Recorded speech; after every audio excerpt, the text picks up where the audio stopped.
ఇంటిల్లపాదికి ఆరోగ్యసిరిని ప్రసాదించేది ఉసిరి. మీరు ఒక సామెత వినే ఉంటారు, కరతలామలకం అని. కరం అంటే చెయ్యి, చెయ్యి తాలూకు ఉపరితలం.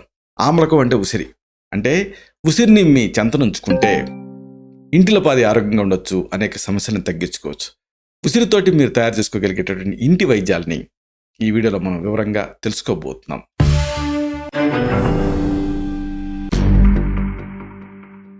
మిత్రులారా, నమస్కారం. నేను మీ డాక్టర్ చిరుమామిళ్ళ మురళీ మనోహర్. ఈ వీడియోలో మనం తెలుసుకోబోయేది ఉసిరితోటి మీరు తయారు చేసుకోగలిగేటటువంటి ఇంటి వైద్యాలు. వీటిని వరుసగా తెలుసుకుందాం. చాలామంది ఐ డిసీజెస్తో సఫర్ అవుతూ ఉంటారు, నేత్ర వ్యాధులు. ఇలాంటప్పుడు ఉసిరి మీకు ఉపయోగపడుతుంది. 20 నుంచి 50 గ్రాముల ఉసిరి పెచ్చుల్ని బరగ్గా దంచి 1/2 లీటర్ నీళ్ళల్లో కనీసం ఒక 2 గంటల పాటు నానబెట్టండి. స్వచ్ఛమైన గుడ్డతోటి వడగట్టండి. ఈ నీళ్ళతో కళ్ళని ప్రక్షాళనం చేసుకోండి. దీంతో ఆ I irritation, computer vision syndrome ఇలాంటి సమస్యలలో చాలా హితకరంగా ఉంటుంది.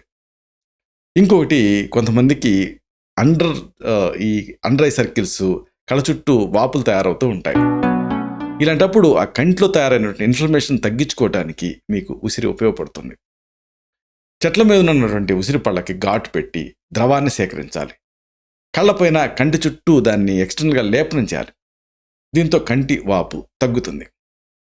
అలాగే సీజనల్గా వచ్చే ఒక సమస్య ఉంది, ఇదే కళ్ళ కలక. ఇలాంటప్పుడు తాజా ఉసిరి రసాన్ని కళ్ళల్లో చుక్కల కింద వేసుకోవాలి. అలాగే 1 టీ స్పూన్ మునగాకుల రసానికి 200 మిల్లీగ్రాముల సైంధవ లవణం కలిపి జాగ్రత్తగా స్టెరైల్ కండిషన్లో కంట్లో చుక్కల ముందుగా వేసుకుంటే కొత్తగా వచ్చిన కళ్ళ కలకలో ఉపశమనం లభిస్తుంది. ఇంకొకటి, దీనికి సమస్యకి ట్రీట్మెంట్ లేదేమో అనుకుంటారు, కానీ ఉంది. ఈ సమస్య క్యాట్రాక్ట్, కంటి పువ్వులు. ఇలాంటప్పుడు ఒక పిడికెడు ఉసిరి పెచ్చుల్ని యవకుటంగా, అంటే కచ్చా పచ్చాగా దంచి చల్లటి నీళ్ళల్లో 2-3 గంటలు నానబెట్టి సారం పిండేసేసి ఆ పిప్పిని పారేయండి. ఈ ద్రవంలో మళ్ళీ ఉసిరి పెచ్చుల్ని నానబెట్టి ముందు చేసినట్టే చేయాలి. ఇలా మొత్తం 3 సార్లు చేసి ఆ నీళ్ళని కళ్ళల్లో ఐ డ్రాప్స్ కింద వేసుకోవాలి. ఇలా కొంతకాలం నియమానుసారం చేస్తూ ఉంటే క్రమంగా ఈ క్యాట్రాక్ట్లో మంచి ఫలితం కనిపిస్తుంది. ఇంకోటి, చాలామంది యంగేజ్లో కూడా ఇబ్బంది పెడుతున్న సమస్య ఏమిటంటే తెల్ల జుట్టు, అలాగే కేశ సౌందర్యం తగ్గటం. ఇలాంటప్పుడు కూడా ఉసిరి ఉపయోగపడుతుంది. ఉసిరి పెచ్చుల పొడిని ఒక 30 గ్రాములు, తానికాయ చూర్ణాన్ని ఒక 10 గ్రాములు, మామిడి టెంకులో ఉంటుందే జీడి, ఆ చూర్ణాన్ని ఒక 50 గ్రాములు, లోహ భస్మం లేదా లోహ చూర్ణం 10 గ్రాములు, అంటే ఐరన్ ఫిల్లింగ్స్, దీని 10 గ్రాములు ఇలా తీసుకొని ఒక నీటితో నింపినటువంటి లోహ పాత్రలో రాత్రంతా నానబెట్టాలి. ఉదయం పూట ఆ జుట్టుకి, అలాగే జుట్టు కుదుళ్ళకి ప్రతిలేపనం చేయాలి. చిన్న వయసులో ఈ జుట్టు తెల్లబట్టం అనేది తగ్గుతుంది. కేవలం ఉసిరి పెచ్చులు, మామిడి జీడి మిశ్రమాన్ని కూడా తలకు లేపనం చేయొచ్చు. ఇంకోటి, ఎవరిలో చూసినా నా దగ్గరికి వచ్చే పేషెంట్స్ కూడా ఎక్కువ కంప్లైంట్ చేసేది ఇదే జుట్టు పెరగకపోవటం. అలాంటప్పుడు జుట్టుని పెంచుకోవడానికి ఉసిరి ఉపయోగపడుతుంది. ఉసిరి పెచ్చులు, సీకాయ పొడి, కుంకుడు పెచ్చులతోటి కషాయం తయారు చేసి తలస్నానానికి ఉపయోగించాలి. దీంతో కేశాలు మెత్తగా తయారవుతాయి, మెరుపుని సంతరించుకుంటాయి, కేశాల జిడ్డు కూడా వదులుతుంది. దీంతో పొడుగ్గా పెరుగుతాయి. ఇంకోటి, ఎక్కువ మందిని ఇబ్బంది పెట్టేది ఎక్కిళ్ళు. ఇలాంటప్పుడు ఉసిరి రసం 2 టీ స్పూన్లు సిద్ధం చేసుకొని 1/2 టీ స్పూన్ జువ్వి పట్ట చూర్ణం కలిపి 2 చెంచాల తేనెతో సహా రోజుకి 2 సార్లు చొప్పున విభజించి తీసుకుంటూ ఉండాలి. లోపలికి ఇంటర్నల్గా ఎక్కిళ్లలో లాభప్రదంగా ఉంటుంది. ఇంకోటి, చాలామందిని ఇబ్బంది పెట్టేది వాంతులు. ఇలాంటప్పుడు ఉసిరిపళ్ళ రసాన్ని 2 నుంచి 4 టీ స్పూన్ల మోతాదుగా 1 నుంచి 2 టీ స్పూన్ల తేనె కలిపి తీసుకుంటూ ఉంటే వాంతులు నియంత్రణలోకి వస్తాయి. ఉసిరిపండు తాజాగా దొరకనప్పుడు ఆ ఉసిరి పొడిని నీళ్ళతోటి కలిపి కూడా తీసుకోవచ్చు. ఇంకోటి, ఎక్కువ మందిని ఇబ్బంది పెట్టేది పులి తేన్పులు, GERD అంటారు. ఇలాంటప్పుడు తాజా ఉసిరిపళ్ళ రసాన్ని 25 మిల్లీలీటర్లు మోతాదుగా, అంటే దాదాపుగా 2 టేబుల్ స్పూన్ల మోతాదుగా సమాన భాగం తేనె కలిపి తీసుకుంటూ ఉంటే పుల్లటి తేపులు రావడం తగ్గుతుంది. తాజా ఉసిరిపళ్ళు దొరకలేదనుకోండి, అలాంటప్పుడు ఉసిరిపళ్ళ పొడిని కూడా వాడుకోవచ్చు. ఇంకోటి, ఎక్కువ మందిని ఇబ్బంది పెట్టేది ఎసిడిటీ. ఇలాంటప్పుడు ఉసిరిపళ్ళ లోపల ఉండే గింజలు, వీటిని ఒక 10 గ్రాములు తీసుకొని రాత్రంతా చన్నీళ్ళలో నానబెట్టి మర్నాడు 1/2 లీటర్ ఆవు పాలతో సహా మెత్తగా నూరి ఇంటర్నల్గా తీసుకుంటూ ఉంటే ఎసిడిటీ తగ్గుతుంది. ఇంకోటి, ప్రెగ్నెంట్ లేడీస్ దగ్గర నుంచి ప్రయాణాలలో వాంతులు ఇలాంటి ఇబ్బంది పెడుతూ ఉంటాయి. ఇలాంటప్పుడు ఈ వాంతుల్ని కంట్రోల్ చేసుకోవటానికి ఉసిరితో ఒక చక్కని వైద్యం ఉంది. ఉసిరి పండ్లు, ద్రాక్ష పండ్లు సమానంగా ఒక్కొక్కటి 40 గ్రాముల చొప్పున తీసుకోండి. మెత్తగా నూరండి. 40 గ్రాముల పటిక బెల్లం, 40 గ్రాముల తేనె కలపండి.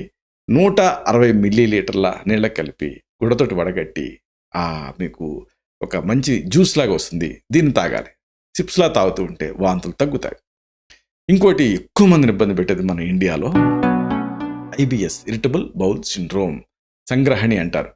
ఉసిరి ఆకుల్ని, మెంతుల్ని కలిపి మెత్తగా నూరి నీళ్ళకి వేసి మరిగించి కషాయం తయారు చేసుకొని తడవకి 10 నుంచి 20 మిల్లీలీటర్ల మోతాదుగా రోజుకి 2 సార్లు చొప్పున దీన్ని తీసుకుంటూ ఉంటే సంగ్రహణి సమస్య తగ్గుతుంది. అలాగే ఇంకొకటి బాగా పిలిస్తే పలికే మెడికల్ ఎమర్జెన్సీ వాంతులు.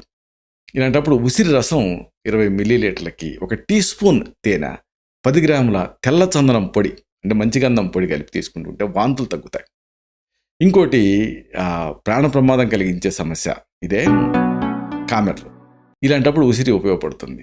కాలేయం బలహీనంగా ఉన్నప్పుడు కామెర్ల తీవ్రత తగ్గించడానికి ఉసిరి తొక్కుని తేనెతో కలిపి ఉదయం సాయంకాలం తీసుకుంటూ ఉండాలి, అంటే కండ భాగాన్ని. ఇంకోటి ఎక్కువ మంది మహిళల్ని ఆ మాటకు వస్తే అందరిని ఇబ్బంది పెట్టేది మూత్రంలో మంట. ఇలాంటప్పుడు తాజా ఉసిరిపళ్ళ పెచ్చుల్ని దంచి రసం తీసి 10 నుంచి 20 మిల్లీలీటర్లకు 2 గ్రాముల పసుపు పొడిని 10 గ్రాముల తేనెని కలిపి ఉదయం సాయంకాలం తీసుకుంటూ ఉంటే మూత్రంలో మంట, నొప్పి, మూత్ర విసర్జనలో అసౌకర్యం ఇలాంటివి తగ్గుతాయి. ఇంకోటి ఎక్కువ మందిని ఇబ్బంది పెట్టేది మలబద్ధకం, కాన్స్టిపేషన్. ఇలాంటప్పుడు కూడా ఉసిరి ఉపయోగపడుతుంది. ఉసిరి పెచ్చులు, తానికాయ, కరక్కాయ సమాన భాగాలు తీసుకొని మెత్తగా పొడి చేసి 3 నుంచి 6 గ్రాముల మోతాదుగా నీళ్లతో రోజుకి 3 సార్లు చొప్పున తీసుకుంటూ ఉండాలి. రాత్రి పడుకునే ముందు వేడి నీళ్ళతో సహా తీసుకుంటే విరేచనం సాఫీగా జరుగుతుంది. ఇంకోటి శత్రువులాగా మనని బాధించేది అరిసెమొలలు. అరి అంటే శత్రువు. ఇలాంటప్పుడు ఉసిరి పెచ్చుల్ని మెత్తగా రుబ్బి ఒక చిన్న కుండకి లోపల వైపున లేపనంగా పూసి దాని నిండా మజ్జిగ పోసి ఉంచాలి. దీన్ని తాగుతూ ఉంటే అరిసెమొలలు తగ్గుతాయి. ఇంకోటి యంగ్స్టర్స్ని ఇబ్బంది పెట్టేది ఇదే నాక్టర్నల్ ఎమిషన్స్, స్వప్న స్ఖలనాలు, అలాగే శుక్ర ప్రమేహం. ఇలాంటప్పుడు కూడా ఉసిరి ఉపయోగపడుతుంది. ఎండిన ఉసిరి పెచ్చులకు 10 గ్రాముల మోతాదుగా ఎండిన ఉసిరి పెచ్చులను తీసుకొని 2 ఇంతలు పటిక బెల్లం కలిపి మెత్తగా పొడి చేసి 1/2 లీటర్ నీళ్లతోటి వరుసగా 15 రోజులు తీసుకుంటే ఈ శుక్ర ప్రమేహం తగ్గుతుంది. అలాగే ఇంకొకటి బాగా ఇబ్బంది పెట్టేది బ్లీడింగ్ పైల్స్, అరిసెమొలలు. ఇలాంటప్పుడు అరిసెమొలల నుంచి అధిక మొత్తాల్లో రక్తస్రావం అవుతూ ఉంటే 3 నుంచి 8 గ్రాముల ఉసిరి పెచ్చుల చూర్ణాన్ని పెరుగు మీద తేట, దదిమస్తు అంటారు, దీంతో కలిపి రోజుకి 2 సార్లు చొప్పున ఒక వారం తీసుకుంటే బ్లీడింగ్ పైల్స్ కంట్రోల్ అవుతాయి. ఇంకోటి ఎక్కువ మందిని ఇబ్బంది పెట్టేది నిలవనివ్వకుండా చేసేది మూత్రంలో మంట. ఇలాంటప్పుడు కూడా ఉసిరి ఉపయోగపడుతుంది. ఉసిరిపళ్ళ రసం 20 మిల్లీలీటర్స్ అంటే ఒక దాదాపుగా 2 టేబుల్ స్పూన్లు. దీనికి యాలక్కాయ గింజల పొడిని కలిపి తీసుకుంటే మూత్రంలో మంట తగ్గుతుంది. ఇక మహిళల్ని బాగా ఇబ్బంది పెట్టేది, ఎవరితో చెప్పుకోలేనిది, బాగా నరకేతన పడేది ఏంటంటే తెల్లబట్ట. ఇలాంటప్పుడు ఉసిరిపళ్ళ గింజలు వీటిని ఒక 20 నుంచి 30 గ్రాములు తీసుకొని నీళ్లతో సహా మెత్తగా నూరి పేస్ట్ అవుతుంది కదా, గుడ్డతో వడపోసి దానికి అంటే లిక్విడ్ లాగా వస్తుంది, దీనికి 2 టీ స్పూన్ల తేనెని అలాగే 2 టీ స్పూన్ల పటిక బెల్లం పొడిని కలిపి తాగితే మహిళల్లో తెల్లబట్ట సమస్య తగ్గుతుంది. అలాగే ఇంకొకటి వేడి వల్ల యూరినేషన్ ఎక్కువ ఉంటూ ఉంటుంది, అంటే బొట్లు బొట్లు అవుతూ ఉంటుంది. ఇలాంటప్పుడు ఉసిరి పెచ్చులు, తిప్పతీగ, వేప బెరడు, చేదుపొట్ల ఆకులు సమభాగాలు తీసుకొని కలిపి దాని నుంచి 50 గ్రాముల మిశ్రమాన్ని చన్నీళ్ళకి కలిపి రాత్రంతా నానబెట్టి ఉదయం 4వ వంతు మిగిలేలాగా మరిగించి 2 టీ స్పూన్ల తేనె కలిపి తీసుకుంటూ ఉంటే ఆ పిత్తజ ప్రమోహం తగ్గుతుంది. ఇంకోటి మహిళల్లో ఎక్కువసార్లు పాలియూరియా ఉంటుంది, సోమరోగం అంటాం. ఇలాంటప్పుడు ఉసిరిపళ్ళ రసం ఒక 2 టీ స్పూన్లు, బాగా మిగలబడిన అరటిపండు 1, తేనె 1 టీ స్పూన్ కలిపి 1/2 లీటర్ పాలకు కలిపి తీసుకుంటూ ఉంటే మహిళలను ఇబ్బంది పెట్టే ఆ మూత్రాతిసారం అనే సమస్య తగ్గుతుంది. ఇవన్నీ కూడా చక్కని ఇంటి వైద్యాలు. వీటిలో అవసరమైన దాన్ని మీరు వాడుకోవచ్చు. మీరు వాడుకున్న తర్వాత వీటిలో ఏదైనా ఎఫెక్టివ్గా మీకు అనిపిస్తే దాన్ని కామెంట్ రూపంలో పోస్ట్ చేస్తే మన ఈ ఛానల్ని ఫాలో అవుతున్న మిగతా సబ్స్క్రైబర్స్కి అది ఉపయోగకరంగా ఉంటుంది. ఇలాంటి మరిన్ని ఇన్ఫర్మేటివ్ వీడియోస్ కోసం ఈ ఛానల్ని సబ్స్క్రైబ్ చేసుకోండి. అలాగే ఇంకొక ముఖ్యమైన విషయం ఏంటంటే ఉసిరి గురించి మనం ఒక సిరీస్లా తెలుసుకుంటున్నాం. మొదటి భాగం అయిపోయింది, 2వ పార్ట్ కూడా అయిపోయింది. ఇక 3వ పార్ట్లో ఉసిరికి సంబంధించి అసలు ఆయుర్వేద శాస్త్ర గ్రంథాల్లో ఏ రహస్యాలు ఉన్నాయి, ఆయుర్వేద శాస్త్ర గ్రంథాలు ఏం చెప్పాయి, ఇది కూడా మనం తెలుసుకోబోతున్నాం. శతం జీవ శరదో వర్ధమాన, శతం హేమంతాన్ శతం వసంతాన్, 100 శరత్తులు 100 హేమంతాలు 100 వసంతాలు వర్ధిల్లుతూ జీవించండి. Stay healthy, stay happy, be positive, keep smiling. See you in the third part. Love you all. శుభం.